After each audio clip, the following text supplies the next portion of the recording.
Good morning, and welcome to Connections Radio Show, where we talk about ideas that matter. I'm glad you've made the connection and are with us today. I'm Lori Fitz, your host. Our show aims to challenge us to see ourselves more deeply, as well as our community and the world around us. Our topic today is We the People, and we will be speaking to those who are participating in the largest protest in our U.S. history. Our country was founded on no kings, and we continue the proud tradition in our nationwide No Kings rallies. Hosting with me today is Rick Bernardo. Rick has taught ethics for many years. And using this background, Rick, what are some things that we should be thinking about as we approach the No Kings rally? Well, not just because thanks, Lori, not just because I taught it, but because I'm passionate about people having a voice. I want us all to be able to distinguish how we think about right and wrong. And I'll go over some of those a little later, but the basic bullet point version of that is we have agreements among each other. There are laws, there are rules. Even if you play Monopoly, there's rules. That's one way to know. There's certain results we're looking for in the world or looking for results to stop. That's two. We know what's fair. No, most of us, if we're not criminals. And the fourth, we have something about honor and integrity in our moral character. Are we a caring person or not? So those are four ways we think about right and wrong. They all work together. They don't always work seamlessly, but most of the time they work invisibly. We just kind of go there when we think about right and wrong or good and bad. Now, you are going to a Minneapolis rally. I am. Yes. How did you know? Because we have been talking about it. Oh, we were talking about it. Can you also let the audience know about some of the Minneapolis rallies that are going to be taking place today? I got 1, 2, 3, 4, 5, 6 I see that are local. One's the Twin Cities one in downtown Minneapolis. There's a one in St. Louis Park. There's one in the Northwest Metro. There's a Golden Valley location. There's a Richfield location. And there's a St. Paul Highland area one, so that is all of them. Now, if you want to know like where exactly, go to indivisible, not invisible, just indivisible twincities.org. Put in your zip code and it'll tell you what your choices are and the exact locations. I also want to share throughout the show some information that the No Kings rallies have been putting out. And this is a little description. Taking to the streets is one of the biggest lawful displays of nonviolent protest in American history. The goal will be once again to prove this country is strongest when we are in community with each other, working for the benefit of one another. Others try to divide. What we're trying to do is march with joy and unity. So remember, this march is not just against kingship. It is for your friends, your family, your neighbors, and of all the incredible people in this country working towards a better future. I believe we have Maureen from Colorado on the line. Is that right, Patrick? Maureen, welcome. Good morning. Good morning, Lori. Good morning, Rick. Maureen, it's so good to have you on the call. We're delighted that you're joining us today. Thank you for having me. Absolutely. So, Maureen, my big question is, why is this important to you? Why are you out there in Colorado? Tell me. Oh, I'm gonna start crying about why it's important. I love my country. I'm the granddaughter of immigrants. I'm the daughter and the sister of United States Marines.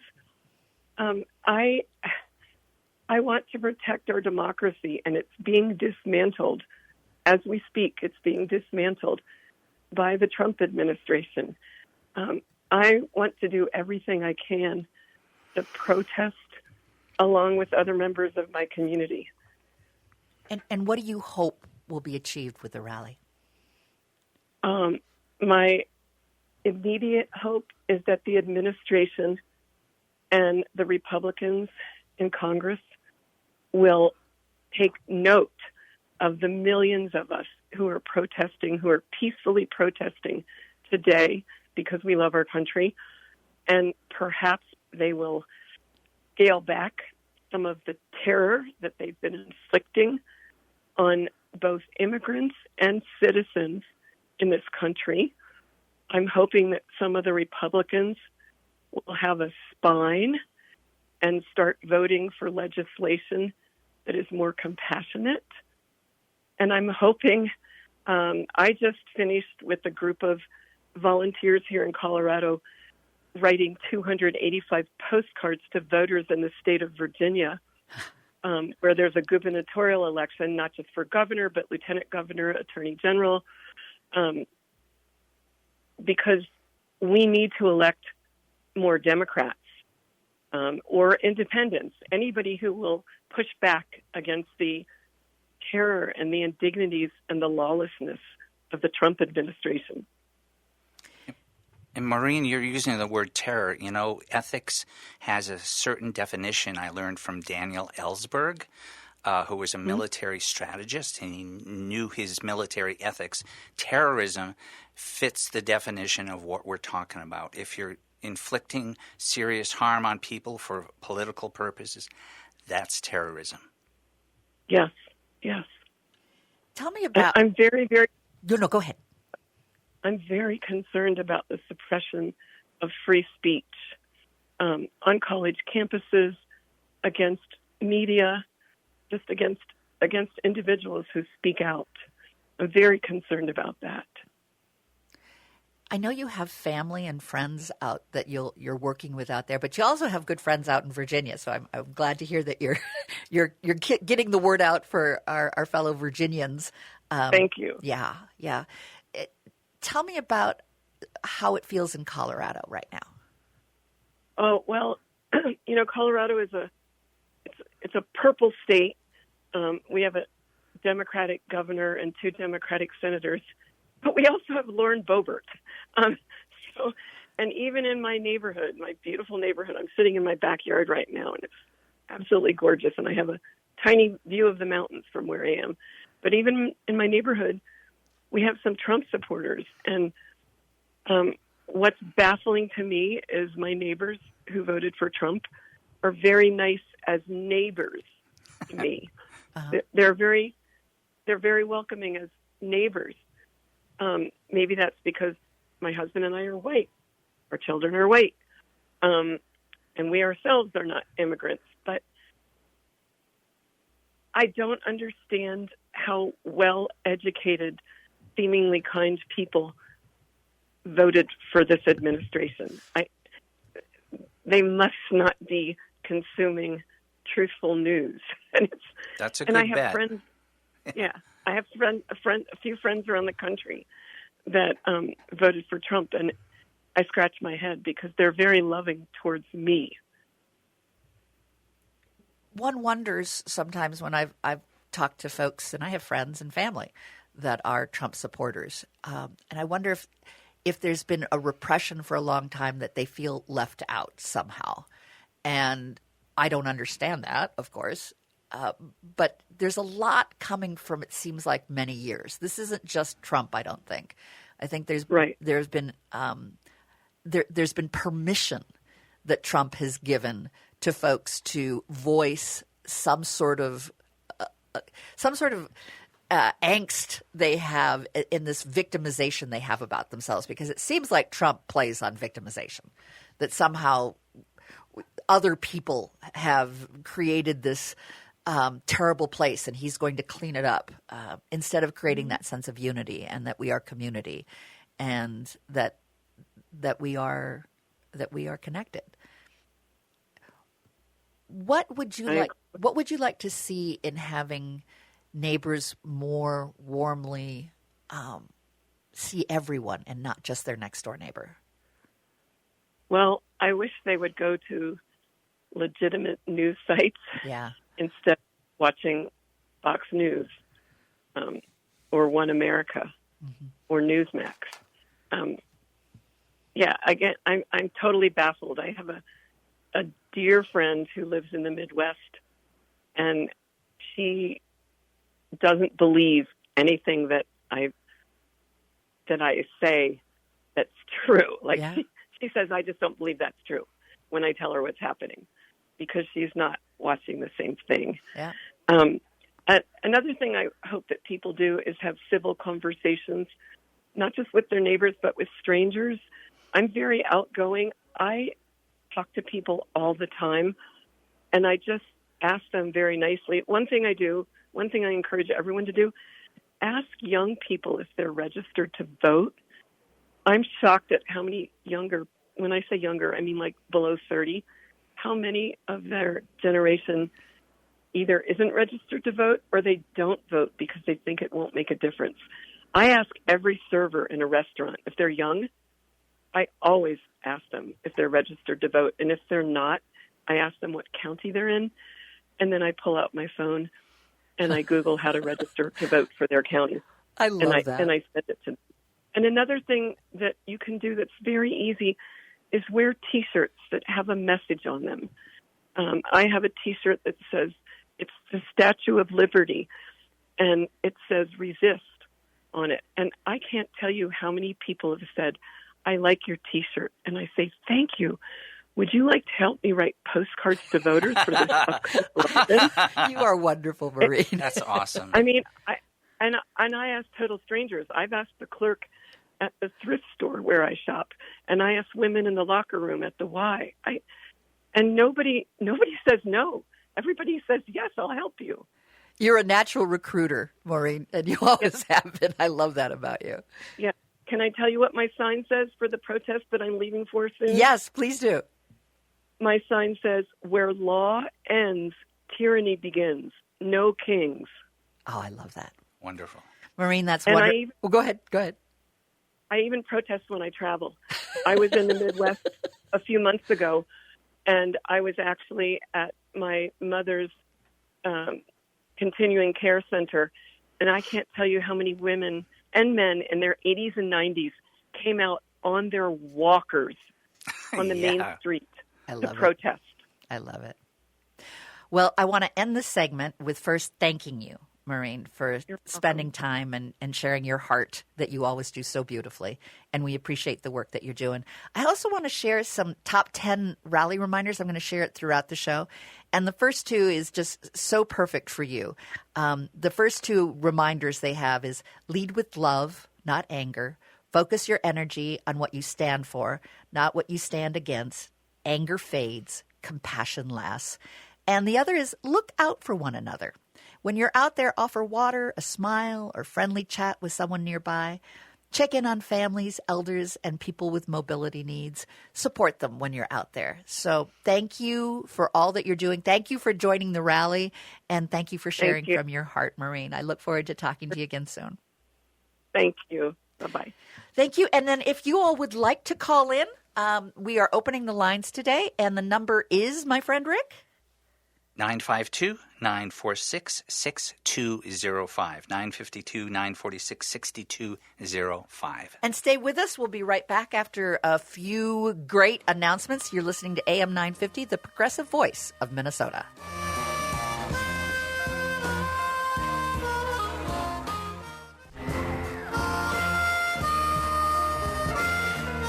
Welcome to Connections Radio Show, where we talk about ideas that matter. And I'm glad you have made the connection and are with us today. I'm Lori Fitz, your host. And our topic today is We the People. And we're going to be speaking to those who are participating in the largest protest in our U.S. history. Our country was founded on no kings, and we continue the proud tradition with our nationwide No King rallies. Hosting with me today is Rick Bernardo. Welcome, Rick, for being a part of this. I so appreciate you. That's me. I'm planning to go to the Twin Cities, one of 6 of them in the area, this afternoon early.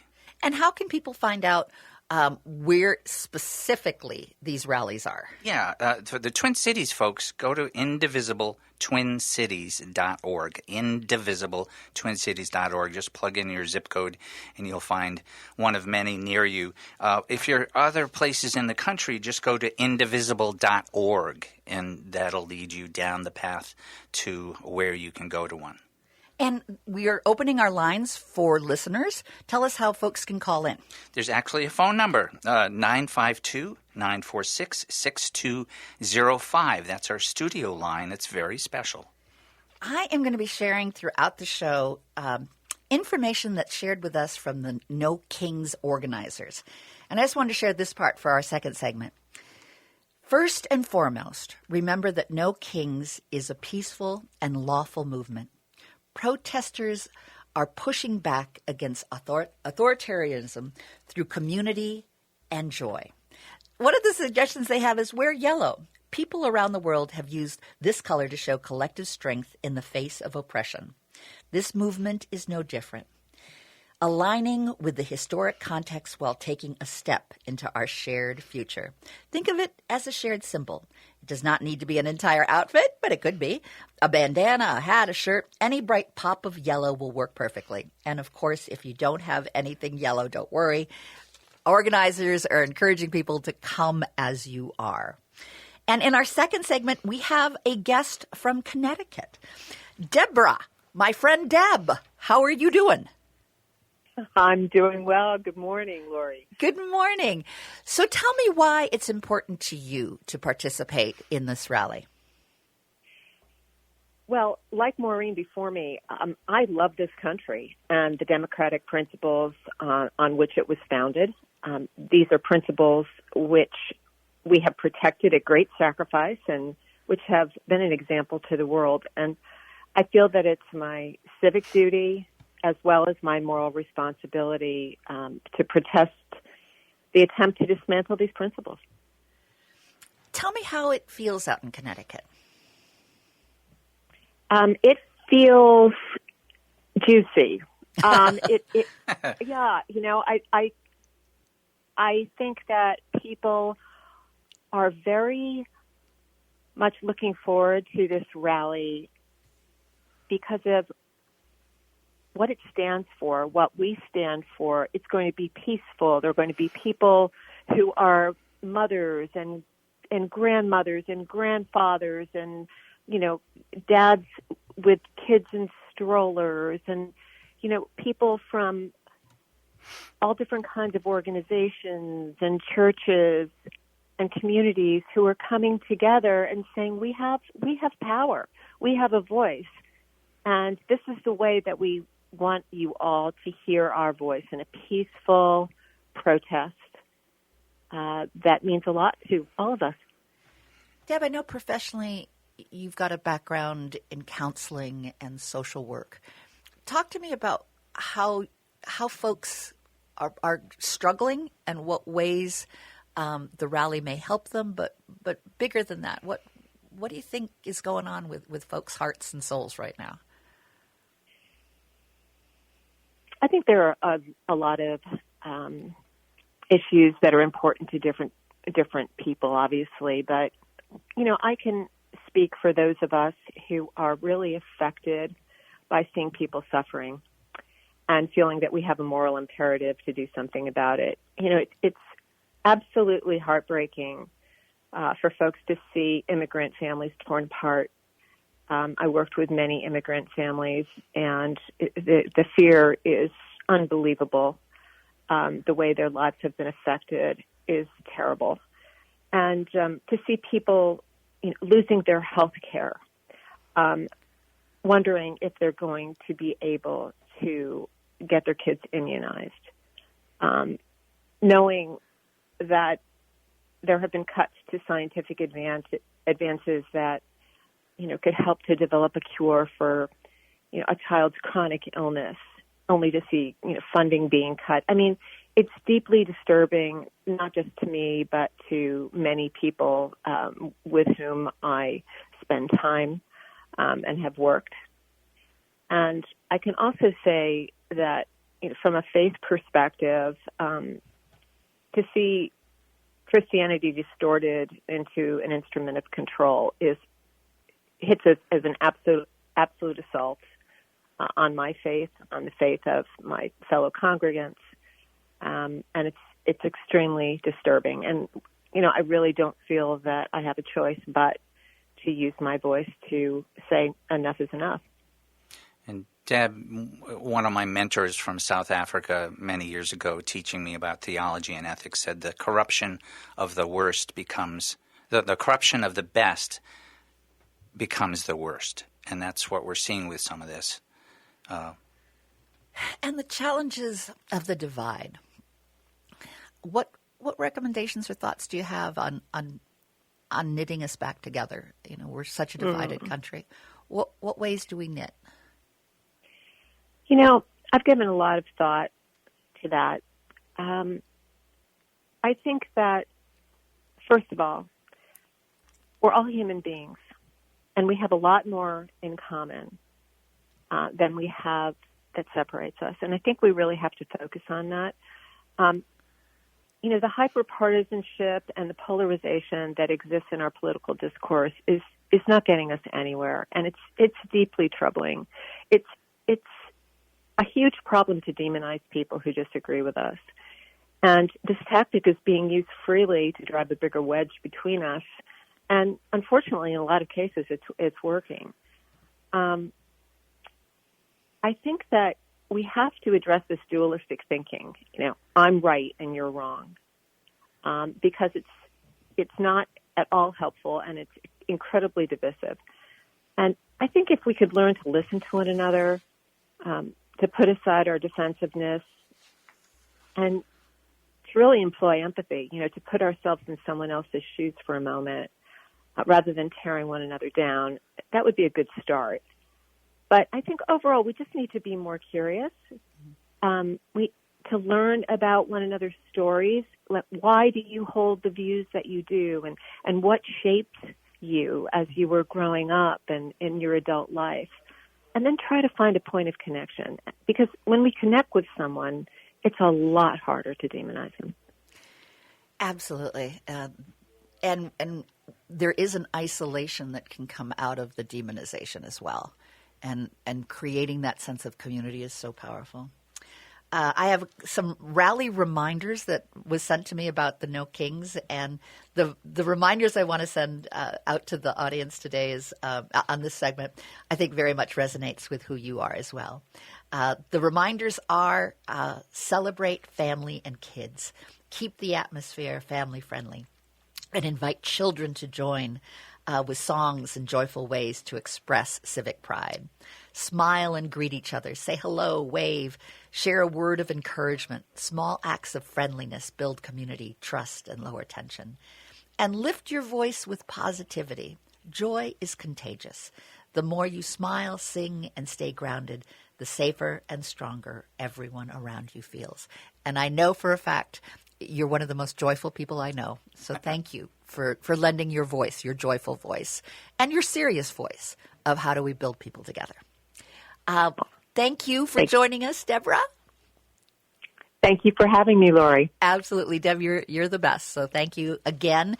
And we're going to take a break. But before we do you want to share the phone number, my friend Rick, on how folks can call in if they'd like? Sure. Our AM 950 studio line, 952-946-6205. And we'll be right back and hear more from folks who are participating in the No Kings Rally.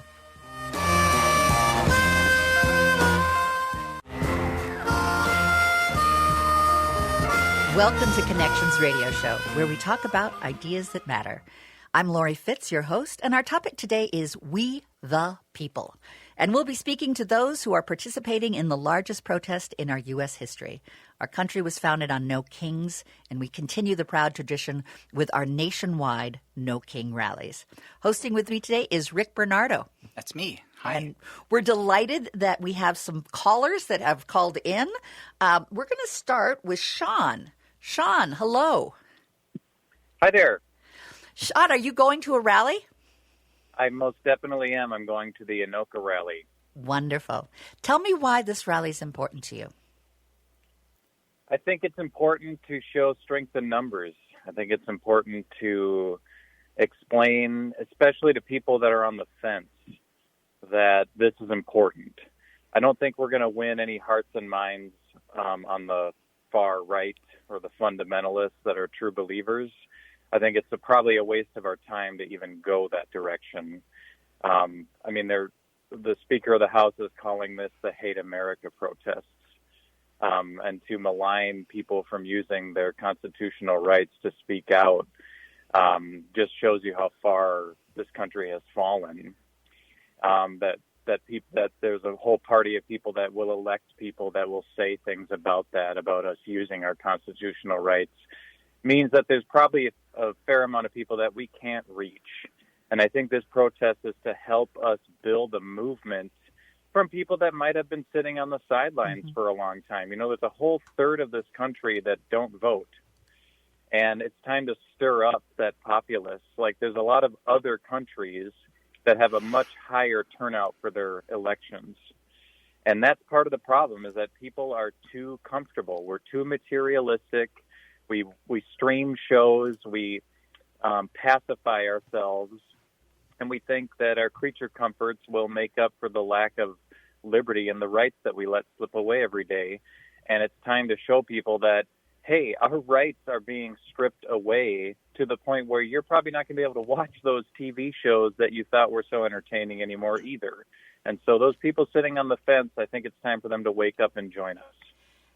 I've heard a demonization of the folks that are out there, and a depiction of the individuals that are going to these rallies is something very different than the folks that I know are going to these rallies. Tell us a little bit about yourself, Sean. Well, I'm a public servant. I won't get into where Sure. I serve, but I've been a public servant for my entire career. I never thought when I went into public service that it would be an act of activism to actually be a public servant. But now I feel that, you know, with the funding cuts to essential welfare programs, with the boost to the military programs and the cuts to welfare programs, I find myself in a position where I have to be an activist in order to even sustain the programs that we try to provide for our community. It's a really sad thought, but I don't think people understand, like, what's the point of this giant military-industrial complex to fight for freedom when we're taking those very freedoms away from our own people and unleashing the military upon our own citizens? Sean. And so I think because I'm a public servant, it has inspired me to take up the mantle. Sean. I also wanted to speak to one thing about one of your previous callers. Okay. I think the sentiment was very morally correct about, you know, meeting people where they're at and trying to not be so divisive. I think one thing that we have to keep in mind from an ethical perspective is that you cannot waste time. We don't have the time to try to reach fundamentalists. People's rights are being taken away today. I don't have time to sit down and unindoctrinate somebody who was raised to think a woman should spend their time in the kitchen and shut up and not vote. That's a good point. I don't point. have time for that. We have to act now. You know what I mean? Like, it's urgent. You got yes. it. Yeah, so it is. I appreciate the sentiment. I think we should use that energy for people that are in the middle, that haven't made up their minds, that need to be educated, and that are open to that education. But the fundamentalists, you can't waste your time. It's just going to take you down into a dark path anyway. So let's bring the joy. Let's bring people along that are ready to be woken up. John, thank you so much for your activism and your support and your belief and your strength. We appreciate you, and we appreciate you calling in. Thanks so much. Thank you. We have another caller, Beth. Beth. Hello. Hello. So tell me about why it's important to you to be at the rally. Oh, my goodness. Courage begets courage. And it's so important to send the message to, as Sean referenced, the people who are on the fence and don't pay as much attention to politics, but also the legislators around the country who might discover, oh, not everybody is with Trump and Mike Johnson and Russell Vought and Stephen Miller. There are a lot of us who are reasonable, who love our country. It's important to show all those people our numbers. And the strength of we, the people. Amen, sister. Exactly. And Beth, which one are you going to today? I'm actually going to St. Louis Park. Okay. I went to the No Kings rally at the Capitol and decided, well, I want to be with my local folks and see what that's like. Got it. So, and I really think it's important. And I can't add much to your great callers already, but it's really important that we sometimes look inward. Mm-hmm. it is really easy to say right now, oh, I hate that. Oh, I hate them. But I need to work against that. I have friends still who are Trump supporters, a couple who are full-on MAGA. And it's work for me to not be angry with them all the time. But we need to remember that's what Trump and Stephen Miller and Russell Vought want. They want to divide us. We have to do the work to not allow that to happen. One glimmer of hope, I do have a family member who's all in MAGA, but we had a conversation recently where they admitted, I didn't vote for them to deport innocent people. I voted to deport criminals. Yeah. That is a crack in the wall. That there are people who are starting to see the evil that is happening. And so if we can work for common ground, and I agree with Sean, we're not going to change the vote of the people who are all in for that side. But there are so many people who don't follow politics like we do that we can find common ground. Start with if you're a Christian, what are your Christian values? Do you care about the environment? Do you care about food safety? Find that common ground, and then you can talk about what we want to happen instead of what they are doing now. Do you care for the sick? Do you care for the poor? Do Yes. all those principles that we grow up in whatever faith we have, our faiths it's like a big Venn diagram about how we treat others and care for each other is really sort of the inner tenet of as Rick was saying, the ethics that drive us, the morals. Exactly. And hey, if Marjorie Taylor Greene can find common ground with us about health care costs, that is hugely hopeful. There's more. I still believe there's more that unites us than divides us, and we have to work on that. And as you and others have mentioned, we're working against decades of media monopoly, disinformation, propaganda that sort of inoculated a lot of the population against actual facts. They've just been saying that people, like I used to teach university ethics, and like they literally have been saying I should be hunted in the streets. And that's hard to work against that sort of ignorance. Yes, it is. Yes, it is. And it's go ahead. Cruel. And I don't think our values should be cruel. And there's common ground right there. Yeah. I love that part of the goal of the No Kings rally is the concept and the importance of joy always conquering hate. And it's hard when you're feeling angst and fear and disillusionment and inner crisis to find joy.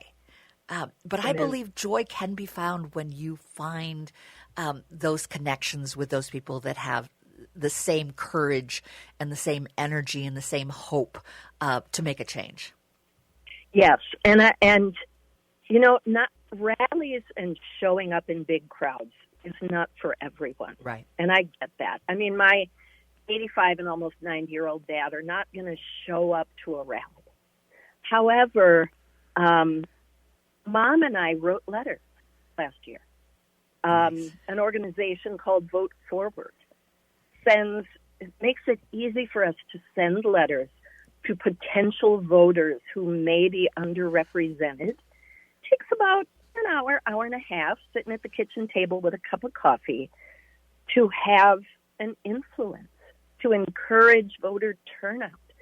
We can all wear positive messages. I don't remember what button I was wearing when a person at the grocery store bagging my groceries, the button said, "Ask me about." Right, so she asked me. Cool. We had a brief conversation where I was able to persuade her. I think Maureen mentioned that earlier. I love being a personal billboard. Yes. that, so that can engage. Can't go out to a rally. Find something you can do. We all can do something to participate in promoting our democracy and fixing at least some of it. Well, that speaks to some of the rally reminders that I want to make sure that I share. Make your sign speak peace. Choose messages that uplift, creative, clever, value-based, signs that draw attention without aggression or profanity. Be mindful of words and tone. Speak with kindness, even when disagreeing. Avoid the insults, sarcasm, or chants that demean others that we can get pulled into. And keep it clean and respectful. And keeping our rally space when you go out there as beautiful as you found it is a great idea as well. Treat everything and everyone with care and gratitude for peace. And Beth, I want to thank you for all that you do to work towards peace. Thank you. And to, thank you. And to rally for no kings. And Amen. And to encourage we the people to take our stand as a powerful. That's how our country was started. Let's continue that with strength and dignity and with courage. Yes, we the people. Thank you. And with that, we'll need to go to our next segment. But if folks do want to call in, what's a good number to have them call, Rick? 952-946-6205. Stay with us. We have one more segment and lots of good things to talk about here on AM 950, the progressive voice of Minnesota on Connections Radio Show.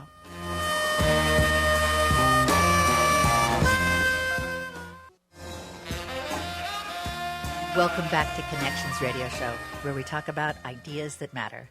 And I'm glad that you have made the connection and are with us today. I'm Lori Fitz, your host, and our topic has been We the People. And we've been speaking to those who are participating in the largest protest in our U.S. history. Our country was founded on no kings, and we continue this proud tradition with our nationwide No King rallies. Hosting with me today is Rick Bernardo. Hi, that's me. And you're going to a rally?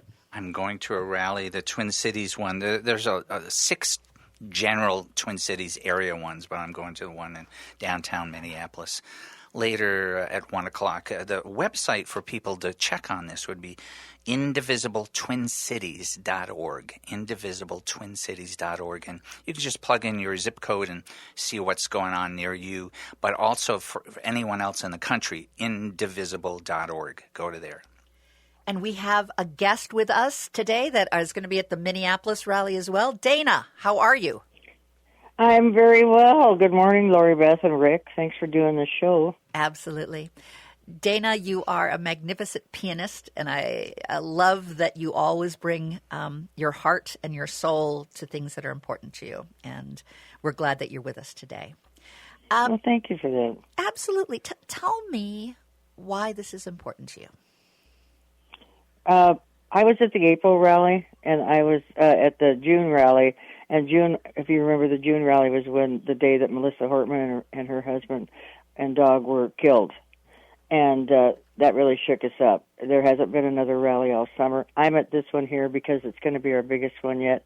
And I hate feeling isolated. And when I went to the other 2 rallies, it was such an uplifting experience. It's just that sense of community and like, oh, I'm not the only one. And, oh, look at all these wonderful people. We want the same things. Because if I represent the group of old white women that are, go ahead, film me. I'm not a terrorist, really. Look at me. It's so, I'm going there because it's important to me to say I did that. I didn't just talk about it. And when you went to these other rallies, how did that make you feel? It was uplifting. It was so great because they're trying to, this regime, and it is a regime, is trying to divide us. And Abraham Lincoln had it right. A house divided against itself cannot stand. And I think the thing that is so frightening for this regime is the fact of that people are standing up and there is power in the numbers because it is a government of the people, for the people, and by the people. And we the people are saying no more. And that takes courage. There's a lot of people that are afraid. Well, I understand that. I am reticent also, but I cannot look at my grandchildren and the next generation and go like, well, I was a little too afraid to show up and say anything. I thought maybe somebody might get mad at me or I might get in trouble. No, this is good trouble. We're getting in good trouble here. And if it was good enough for the Founding Fathers, Washington, Jefferson, Adams, which, by the way, were the original liberals. Yes. I believe they spoke out against having a king, as I recall, was one of the major tenets. I do believe that is one of the things they said, and they are rolling over right now. It's I have to speak up. I can't just be there. And I think that we're just radical enough to believe that the Founding Fathers had it right. I also wanted to ask you about how your art. What do you feel how art can also be part of not just the No Kings rally today, but No Kings as a concept? How does art help support a way forward as well? Well, it's another way to go ahead and bring people together. We're so isolated with our devices, et cetera. I try to create a space where we have a shared experience, and you walk for a little while. You can just forget about all the angst of what's going on and find joy. Find joy in your life, and that's how I bring joy to people. That's what I want you to leave one of my shows smiling, and for just a little bit you forgot, and that translates to No Kings. They're not bringing joy. There's not joy. There is no joy in Mudville. Well, thank you so much for joining us today and sharing your heart and sharing your message as well. We have one more call-in, and Julie is on the line. Hi, thanks for taking my call. I'm a little old white lady, up in years, and I'm fighting cancer. But you know what? There's a lot I can do. I love radio, and I call in various shows. And as you know, most of the radio stations in America are far right. There's like 1,500 far right radio shows, and maybe a handful or two of progressive stations. But once in a while, they're taking calls, and I call, and I think I present an intelligent argument. A lot of people don't want to call radio shows. They're shy about it, so they'll text. But I don't think those people realize that there might come a day where you not only can't call a radio station, but you can't even send a text without worrying about being surveyed, that harm could come to you because they know where you live, etc. And so, and Julie, I get a lot of satisfaction about calling. We so appreciate you because we all can't be at a rally, but our voice is important, and however we can share our voice, which includes calling into Connections Radio Show, can make a difference. Thank you, Julie, for sharing from your heart and sharing your voice with us. And this is AM 950, the Progressive Voice of Minnesota with Connections Radio Show.